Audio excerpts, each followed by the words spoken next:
د پښتو نیوز چینل درنو لیدونکو سلام، ستړي مشئ، وخت مو په خیر، ښه راغلاست نن ورځې تازه او مهم خبر ته. په سر کې یادونه کی که چیرې تاسو زموږ یوټیوب چینل نوي سبسکرایب کړئ د تازه او مهم خبرو لپاره در سره پښتو نیوز چینل سبسکرایب کړئ.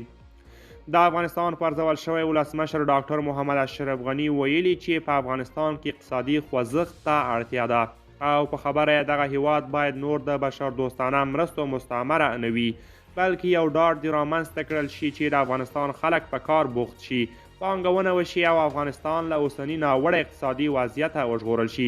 د ده په خبره په افغانستان کې د مګړي د اقتصادي ودې لپاره امنیت رامنځته شوی دی، نو اوسني حکومت ته پکار ده چې نوو فکرونو متخصصینو او په کار پوه خلکو ته د فعالیت زمینه برابره کړي څو میلیونونه افغانان په کار بوخت شي. د بلې خوا د افغانستان د ملي امنیت پخوانی مشر نبیل نوی سیاسي ګوند اعلان کړ.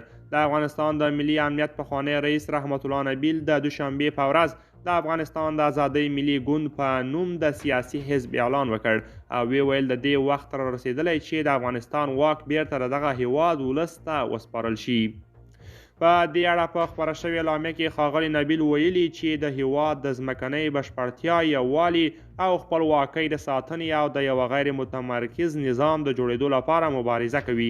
هغه په افغانستان کې تل پاتې سوله د دغه هیواد د وګړو د ارادې پر بنسټ د قانون د حاکمیت په رامنځته کېدو پورې تړلې بللې ده.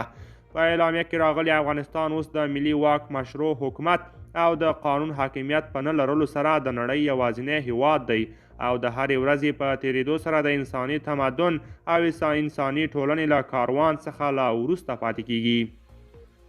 په دې اعلامیه کې افغانان له دغه ګوند سره یو ځای کېدو ته رابلل شوي او له نور افغان سیاسي ګوندونو سره د افغانستان د ژغورنې لپاره د پیوستون غوښتنه شوې ده.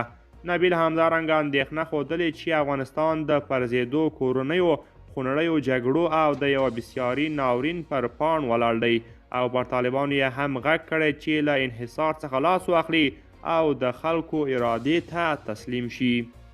هغه وویل د طالبانو ډلې ته هم وایو مخکې له دې چې ډیر ناوخته شوی وي نور له زور زیاتي جبر او استبداد څخه لاس واخلئ او د افغان ولس ارادې ته تسلیم شئ، که نه نو د اوسني مسلط شوي وضعیت د منفي پایلو مستقیم مسؤلیت به د دې ډلې پر غاړه وي.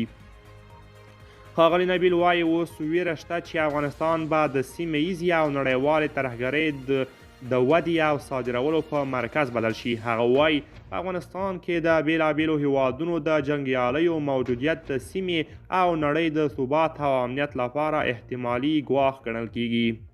د اسلامي امارت مجاهدین د 2021 په اګست کې په افغانستان کې بیا واک ته له رسېدو وروسته په وار ویلي چې د بل هر وخت په پرتله په افغانستان کې امنیت ټینګ دی او ډاډ یې ورکړی چې دغه هیواد خاوره د ګاونډیو او نورو هیوادونو په خلاف نه کارول کیږي او نه تر اوسه د کوم هیواد خلاف کارول شوې ده.